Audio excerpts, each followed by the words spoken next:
On the left, you have this V-shaped, incredible trend of having wiped out 22 million jobs in 2 months. Took us 10 years to create 22 million jobs. We wiped them out in 60 days, essentially. And then, of course, coming back, we've now recouped 17 million of the 22 million jobs that had been lost during the worst of the pandemic.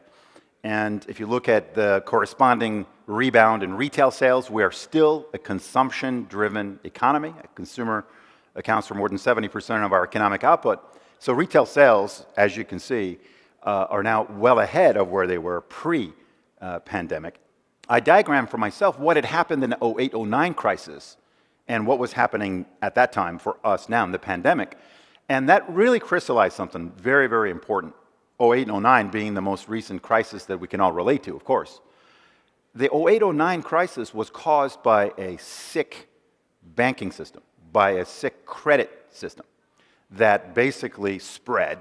How we got to that sickness was over speculation, over leveraging, and you all know that, particularly on single-family houses.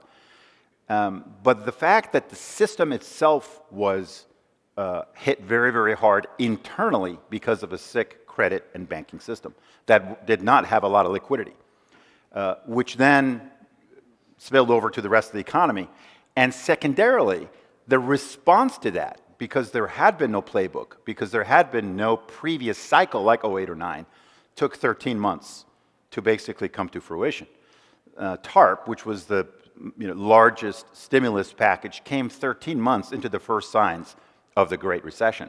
13 months, over a year. And it accounted for about 6.5% of our GDP. 6.5%. Fast forward to what we were experiencing in March, April of last year, and it was not a sick economy. It was not a sick banking system. It was not a problem of illiquidity.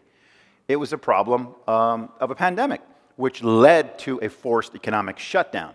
So the conclusion became fairly clear that governments around the world are going to flood the system with liquidity. They're going to take all kinds of measures to counterbalance and fight the effect of a forced closure.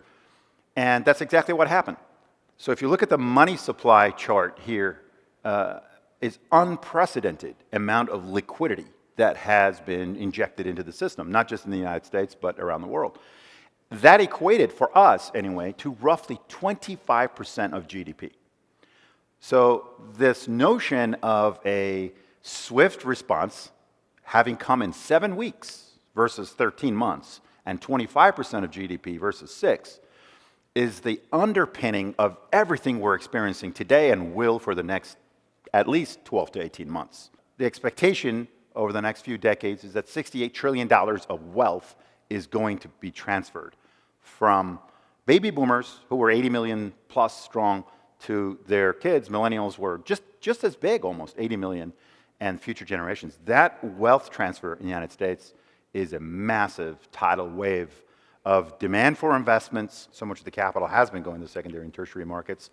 And that's more justified in this era than it was, let's say, 20 years ago, when it was just, well, I can't find the yield I'm looking for in a primary market, decent class or decent quality asset class, so let's go over to Tucson. Oh, their yields are higher, and I'm going to speculate on that. That was a lot more risky 20 years ago than it is today, because the job growth trend is becoming a lot more broad. It has been amazing to me to see how creative, to use that word, developers have gotten with malls and what they've done. Right. Whether it's converting them to self-storage or converting them to more lifestyle centers versus an enclosed mall, for example. I mean, it's, and you're going to have to get creative, or you're going to have to scrape them, and there's going to be, probably a lot of both. And now being fortunate enough to have started, built, and expanded businesses and hiring people, especially younger people that are new to the business, right? They've been in the business maybe less than 5 years.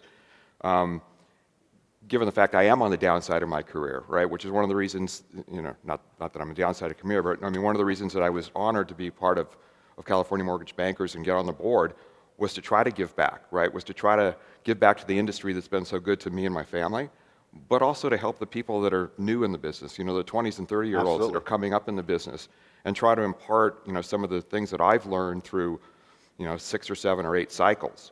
Because there's good experiences and there's bad experiences, but they're all experiences that you can draw from as you build a business or as you, attack a problem in a different way, you can use those experiences from the past to hopefully solve that problem of today.